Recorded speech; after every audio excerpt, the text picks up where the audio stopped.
By 2030, MINI is supposed to become an all-electric brand. For now, it is offering electric variants of most of its models.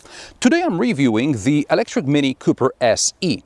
Now, I have driven the ICE version called the Cooper S, and either MINI has made a conscious decision to make the dinosaur juice model inferior, or the electric MINI is really better. Bear with me, I'll explain.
Let's start with the naming scheme. For 3 generations, the smallest MINI was just called the hatch, and the engine variants were called 1, Cooper, Cooper S, etc.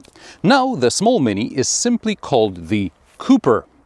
Cooper C is the base engine variant, Cooper S is the more powerful version with the John Cooper works coming soon, or is already here if you're watching this in the future.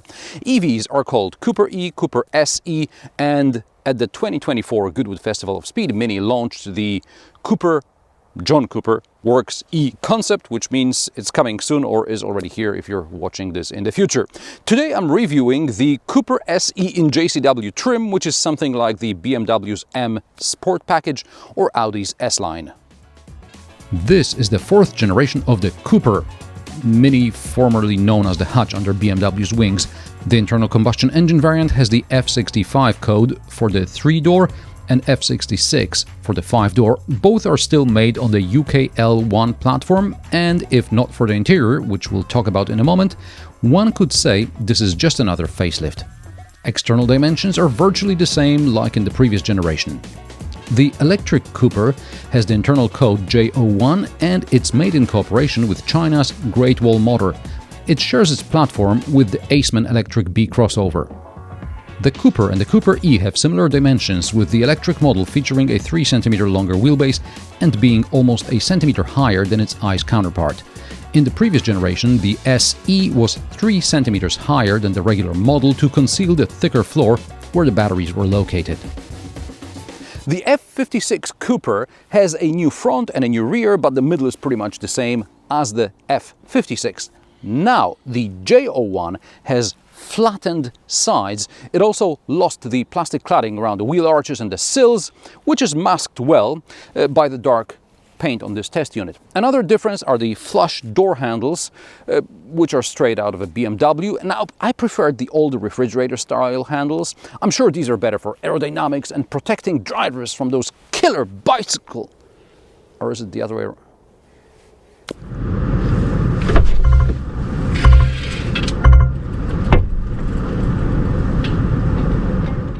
I don't think anyone buys the Cooper for its boot capacity. It's now 210 instead of 211 liters. The ICE variant allows you to drop the floor a notch, the EV doesn't. Both test cars had the optional Harman Kardon audio system, but for some reason the SE has this subwoofer thingy occupying half the space under the floor, while the S doesn't. On the plus side, both variants accommodate the parcel shelf under the floor. In the EV, I even managed to fit the shelf as well as the Type 2 charging cable because the granny charger brick would never fit. Rear headroom is fine, legroom is acceptable as long as the driver isn't much taller than me. I'm 175 centimeters tall. Both Coopers are homologated to seat 4 people, but the backrest splits 40-60. There is no center armrest, and the only cup holder is on the back end of the center console. The electric Cooper features a special vent in the front designed to blow air towards the rear seats. It's not on the petrol model. The petrol model also doesn't have cubbies on the sides of the rear seat where one could put a small bottle of water. Another difference is in the panoramic roof. The petrol Cooper has an opening roof, but it's divided into two parts. The electric model has a one-piece panoramic roof, which doesn't open. The new generation Mini cockpit is a completely new concept. I have a separate episode discussing it and the new Mini OS 9 infotainment system. Link on the screen somewhere around here and in the description. Now, the long story short, there's only a heads-up display in front of the driver, and most of the settings are accessed through the 24 centimeter round screen. On the center console, there are also a couple of buttons. The system is intuitive but not perfect. For example, it crashed when I was adding myself as a car user. On the positive side, the most important settings can be accessed via physical buttons because there are some left. The new infotainment system also gives us access to navigation with augmented reality, a reversing assistant which follows its own tracks, or a parking assistant which allows you to store parking maneuvers in several locations. The features like this debuted on top BMW models just a couple of years ago. Now, the app, Mini app, finally connects to the car mostly quick enough to be useful, so that I could turn the AC remotely on hot days, and I used that a couple of times. But later, I couldn't get charging status to update, so it's a mixed bag. There are some differences between the cockpit of the ICE and the EV variant. That's mainly the lower part of the center console. In the ICE models, it seems a bit more enclosed, but that's rather because of the way the phone cradle is located. The ICE version also has a large central armrest, while the EV model gets a smaller armrest attached to the driver's seat. Both variants feature cup holders too big for European-sized drinks. I hope Mini will sell some accessory insert to make them usable for regular bottles and cans. Other differences are in the doors. The ICE version has tight spaces to fit bottles, while the EV door pockets aren't designed for it. I have an older Mini with the previous generation controls, so I'm used to starting the car with a press of a toggle switch. Here, you twist something that resembles a key, while the toggles are for the gear selector and drive modes.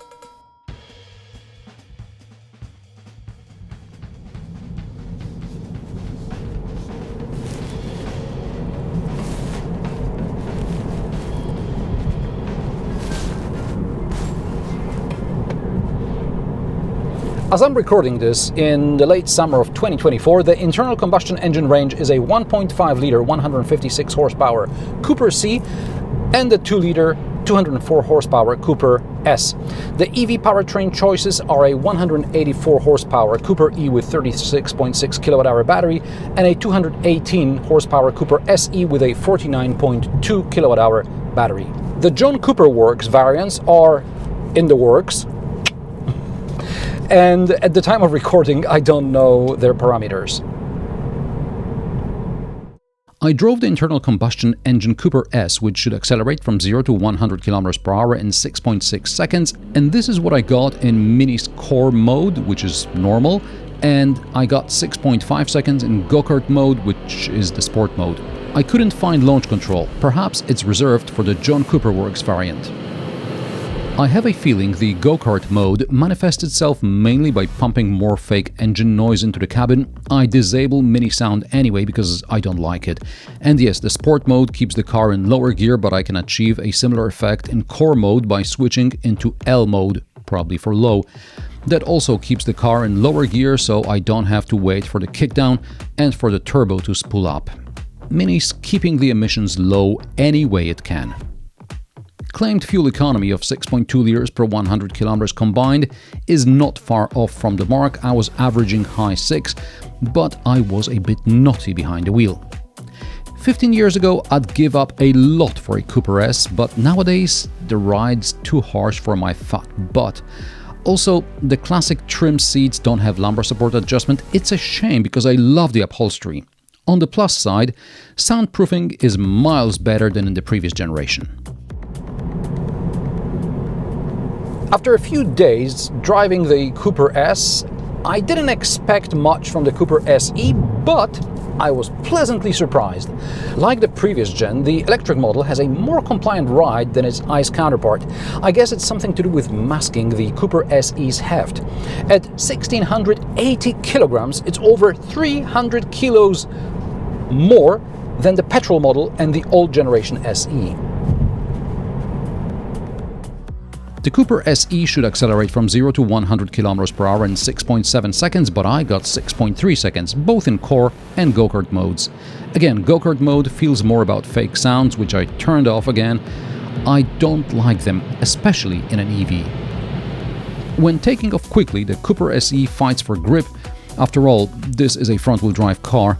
There are some funny squeals from the tires, as the traction control allows a bit of slip to keep the momentum. The top speed is electronically governed at 170 km per hour. Taking into account this car's use case scenario, I think it's enough. I'll elaborate in a moment. The Cooper E has a battery not much bigger than in the previous generation, and therefore similarly modest range of around 300 kilometers. However, the Cooper SE with a bigger battery has a range of around 400 kilometers. Now, during the summer, it feels like a realistic claim as long as you're not speeding down the motorway. Driving outside the city with some dual carriageway sections and some B roads, I saw below 13 kilowatt hours per 100 kilometers. Now, it was a hot day, so the AC was working overtime. Around town, the Cooper SE used around 15 kilowatt hours per 100 kilometers, and on fast motorway section above 20 kilowatt hours. So, with the traction battery capacity of just below 50 kilowatt hours, you're going to get around 400 kilometers of moderate speed extra urban driving, more than 300 kilometers around town, and 200-250 on the dual carriageway. I imagine your mileage will drop 15 to 20% during the winter months. Mini gets 11 kilowatt AC charging and 95 kilowatt DC charging, so 5 hours to full at home, or 10 to 80% on a DC charger in about half an hour. The Cooper SE is great to drive on twisty roads. The go-kart handling that Mini advertises isn't curbed by emissions restrictions like on the petrol model. Instead, it's turned up to 11 every time I press the accelerator. The steering is precise, and around the corners, the car seems to defy the laws of physics. It feels like it's got a permanent all-wheel drive rather than being front-wheel drive. Of course, I'm driving in the summer on dry tarmac. I'm sure it would be a handful in the winter, but this is something I'll get to taste in the Aceman, which is likely to launch here in late autumn. If I was to compare the Mini Cooper to something, I'd say it's a bit like my MX-5. Of course, the MX-5 is rear-wheel drive, it's a roadster, but the use case scenario is similar. When we bought our NC in 2012, it was our only car, so we dailied it for 10 years. But today it's more of an occasion. We rarely take it for longer trips, the weather's got to be right, etc. Now, the Cooper SE would also stay in and around the city, but if we were interested in some road trips, well, if the road was interesting at our destination, I could probably do it. But it would also be a fun daily around town where EVs get some privileges, and this is an interesting car to drive. Now, dynamics aren't the only reason I'd choose the electric Cooper over the petrol model. The Cooper E is currently made in China, while the Oxford plant is gearing up for its production as of 2026. Now, the British factory makes the petrol model, and there the quality leaves a lot to be desired.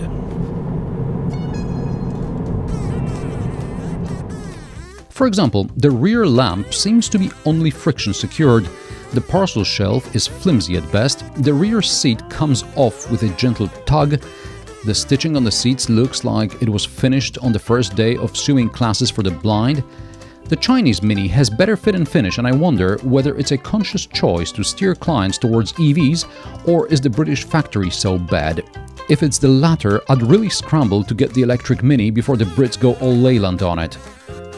And then there's the price. In Poland, there's about €8,000 difference between the petrol and the electric models. In the UK, it's £7,000 difference. In Germany, it's just £4,000 and no government incentives to sweeten the deal. So, the Cooper C starts at €28,900 while the Cooper E will set you back €32,900. If I'd spec the Cooper S to the same level as the Cooper SE review unit, it would cost €46,500. Meanwhile, this test Cooper SE costs €49,330. It's not insignificant for a small toy, but not a deal breaker when you think about the tech it packs. Quality issues aside, because maybe the Oxford plant will still surprise us, I think this is the first time I found an EV that makes more sense to me than its ICE counterpart. I'm sure it is possible to unlock the petrol version's full potential, but I felt more fun driving the EV. And how do you like the new Mini Cooper? Are you into the EV's design, or do you prefer the old ICE styling? And which powertrain better suits your needs? Let me know in the comment section below. If you like my sarcastic, down-to-earth and possibly mildly amusing car reviews, join me every Friday at 3 p.m. Central European Time, and don't forget to subscribe and like this video, as it helps me with the YouTube algorithm. Thanks for watching, and I will see you in the next one.